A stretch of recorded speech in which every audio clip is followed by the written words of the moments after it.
My name is Michelle Burce. I use she, her pronouns. I am the former education director at Seattle Shakespeare Company. And today, I am here to talk to you all about taking the long view. It can be really difficult to take a long view. We plant seeds in our lives, and it can be difficult to see those come to fruition. It can take a long time if we ever get to see it. Particularly in education, the growth of students happens over time, and it's rare to be able to come back after weeks or months or years or more than a decade and see the impacts you've had on students. Having been at Seattle Shakes for almost 15 years, though, I have had the immense pleasure and privilege of being able to see some of the impact that this company has, particularly on young people. And today, I want to share a couple of my favorite stories with you. Sometimes it's really easy to draw a straight line from classical theater education to a future career path. One student I want to talk about was Patrick. Patrick started in our Youth Shakes programs when he was young. He basically grew up at Seattle Shakespeare Company, the way that some students like Rachel that you saw also grew up here. After graduating from high school, Patrick became an actor around town, and he actually became a teaching artist in some of our programs. He taught summer camp in Walla Walla on behalf of Seattle Shakes, and he eventually stopped acting, but he joined the board of a theater company. And for those of you who are board members, you know that that level of commitment and support is what makes theater possible for future generations. Or another story I want to tell is about Giao. Giao is actually right over there, videotaping this today. Giao is our Seattle Shakespeare Company's new development associate. When Giao started at SSC, we talked a little bit about the education programs, and he said, hey, I think I did something really similar to that in high school. And I said, well, Giao, where did you go to high school? What year were you a freshman? Who was your freshman English teacher? And we found out that actually a little over a decade ago, I had been Yao's teaching artist at Skyline. And he still remembers punching his friend in English class. And it turns out that that program was one of many stepping stones on Yao's path to becoming an actor, a filmmaker, and supporting Seattle Shakespeare Company today. Or Talia. Talia actually started in Seattle Shakes' youth programs because her best friend, Rachel, was an outgoing, gregarious drama student who'd been doing it for a couple years. And so she brought her friend Talia to camp one summer. And Talia was very quiet and reserved and not sure about how camp would go, but she loved it. And she stuck with camp. She eventually played such roles as Viola in 12th Night and Beatrice in Much Ado About Nothing. And today, Talia actually has returned to Seattle Shakespeare Company, and you probably have seen her. She is our associate box office manager and also our lead front of house manager. So you'll see her bringing classical theater to more people today.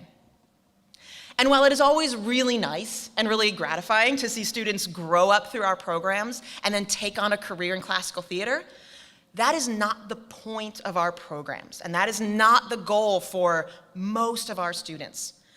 For most people, the goal of our programs is to teach confidence and perseverance and tackling something that most people think of as being really difficult.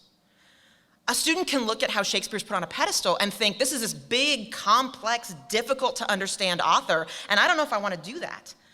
But through our Seattle Shakes programs, we give them the tools to understand the language and to empathize with the characters and to see how this story reflects stories in their lives and in their worlds and think, hey, I do get it. And they gain a bunch of confidence in their ability to do hard things.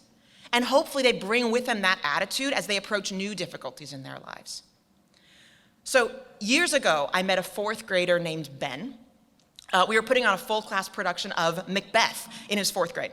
Trust me, Macbeth is a great show for fourth graders. It's like one streamlined plot, there are witches, there's swords, what's not to love? And in this program, every single student had a part, even those students who didn't think drama was for them. It was just the whole class. And Ben had one short scene with a monologue in it. and he was terrified that he had to learn a monologue. And I said, and as a whole class, we worked on memorization techniques. We talked about different ways you can tap into memorizing based on your learning style. And Ben was still like, I don't know if I can do this. I said, Ben, just try. And if you can't, we will come up with a different plan. And after a couple days, he came up to me before class, and he recited to me one line of iambic pentameter that he had learned. Just one, 10 syllables. And the next day, he recited 2 lines of iambic pentameter. The next day, 2.5 lines. And it continued like that until he had memorized his entire monologue. And he was so proud of himself. And I hope that that pride and that sense of accomplishment of doing something that he actually thought was impossible stuck with him throughout his school career. You also just heard from Lila and from Cordelia about their experiences with Camp Bill. Both of them talked about ways that they found their voices through Shakespeare and gained the confidence to take up space as the people that they want to be.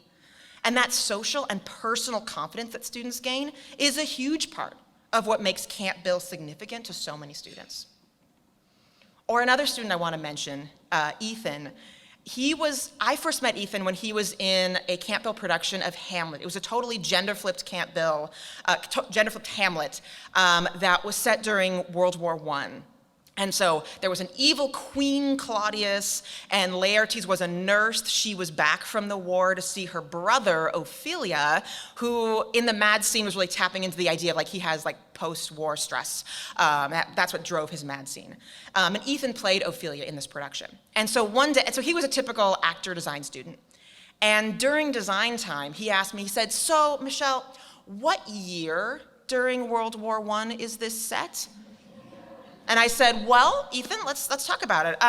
It's early enough that there's still some optimism about the war, but it's late enough that Ophelia has already come back wounded. And Ethan said without hesitating, oh, great, 1950. So that'll really help us think about what people are wearing and so on. So Ethan was with us for a couple more summers. He played King Lear. And then one summer, he wasn't back at Camp Bill. And he did come to the final performance, and I said, hey, Ethan, you were wonderful. What happened? We missed you. And he said, actually, this year, I love Camp Bill, but I decided instead to volunteer for a political campaign that I cared a lot about instead of doing camp as a teenager. And I actually just found out that Ethan is now studying to become a social studies teacher. So his love of drama and the classics have led him on his path to teaching history and getting involved in politics and doing things that he believes in. One more thing that I want to read you is from Jen, who's a teacher at Issaquah High School. She got this actual student feedback and thought it was so good she had to share it with me. And I'm going to read it. I want to get the student's voice right, but I read it to you because this is pretty typical. I've heard this similar story before. The student writes, at the beginning of this unit, I thought that Romeo and Juliet was really stupid, and that Shakespeare was even stupider. I also thought that it was extremely pointless and a waste of time, and that I would never be able to understand what they were saying or what they were doing because of how Shakespeare wrote. Now, at the end of the unit, I've actually grown to kind of like Shakespeare and his play Romeo and Juliet. The play was very interesting and full of action, romance, and death. It didn't take me long to know how they spoke, and it became interesting to interpret what they were saying. At first, I thought it was going to be impossible to do the scene because I have never done a play before, and I thought I would never get it. But in the end, after we practiced and we got better and better, I think we did really well. And on the day of the play, I think we pretty much nailed it, and I was excited about that. I believe that this method of learning helped me learn about what the play was all about in a fun and interesting way. I think that it was really fun to work on a real play performance and feel the accomplishment at the end of it all. And this is such a common refrain from teachers. I'll have teachers reach out to me and say, hey, in class today, that student has never raised their hand before, but they were so excited to comment on that student's tableau. Or this student, he has never actually volunteered in class before, but he wanted to show his stage combat scene. And that comes up over and over again, because when we give students a new way to approach learning, more students find a way to jump in and to thrive in their classrooms. I just want to tell you one more story that came from last spring. I got a call from Tara, a teacher at Newport High School. We had never gone to Newport High School or taught there. And she said, I want to do a full Romeo and Juliet residency, 4 days. And on the 5th day, I want 2 performances of Romeo and Juliet for the entire 9th grade at Newport. And so I helped her write grants, I get the money together, and got a bunch of teaching artists out there. It's a big school on the east side. And I got the pleasure to teach in Tara's class, and I asked her, hey, like, what made you choose Seattle Shakespeare Company? Why, like, you've never worked with us before, why did you pick us? And she said that 15 years ago, she was a freshman at Pacific Cascade Freshman Campus, and Seattle Shakespeare Company did a 4-day Romeo and Juliet residency with a touring show at her school, and she still remembered it. And the seeds that we planted 15 years ago came to fruition with Tara wanting to give that experience that she remembered to an entire 9th grade class at her high school. So over the last few years, we've all had really hard things to work on. Being alive during a pandemic is hard. Running a nonprofit theater company, particularly in a pandemic, is hard. I've been in some budget meetings where we've been trying to find tens, if not hundreds of thousands of dollars in our budget to make it work, to keep the theater running for another year. But I have also been in conversations with teachers who need financial aid because school budgets have been cut, and they still want to bring Shakespeare to their students. I had a conversation with families whose dad lost their jobs. They wouldn't be able to pay for Camp Bill this summer, and they needed full ride scholarships for both their kids. I've given $5 student matinee tickets to schools because they spent half their budget on the bus to get them to the theater, and they couldn't afford our full price $11 matinee tickets. Seattle Shakespeare Company consistently comes through for these students, for these teachers, for these schools, and for these families. And today, I'm going to ask all of you to come through for Seattle Shakespeare Company. But I don't just want you to come through for the 2023-2024 season. I want you to take a long view. I want you to think about the seeds that you can plant this year that will change a life maybe in a decade.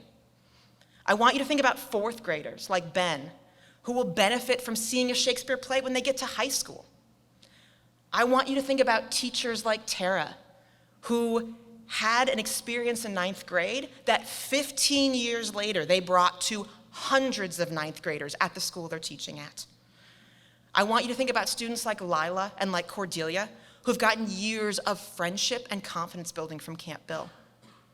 I want you to think about Giao. He's over there. He remembers punching his friend in high school, and now he is supporting Seattle Shakespeare Company today to make this happen for more students. I want you to make a donation today that will help to sustain the company and these programs for not just 1 year, but for 5 years, or 10 years, or 15 years. I've been working with Seattle Shakes for a long time, and I can tell you with confidence that these programs make a difference. But I can also tell you with confidence that these programs are not possible without the support of people who believe in the value of classical theater and who believe in the value of art in young people's lives. And I know that you can, like me, take the long view and seeing how important it is that we continue this work and we can continue it for years and years to come. And when times are tough, it is really easy to look down and to just take one day at a time, one step after another. But I assure you, if you can look up and look forward and look to the future, you will see these students and you will see hope in continuing the art and the classical theater as we go forward. So now I'm going to ask your table captains to get out those donation forms. And I'm going to ask you to make a big gift, one that can sustain the big dreams that Anna and Tatiana have for these programs. I'm going to ask you to make a meaningful gift, one that is meaningful in the way that these programs have been meaningful to Tara and to Jen and to Lila and to Ethan in bringing classical stories to students. I'm going to ask you to make a gift that will really come through for Seattle Shakespeare Company. Thank you.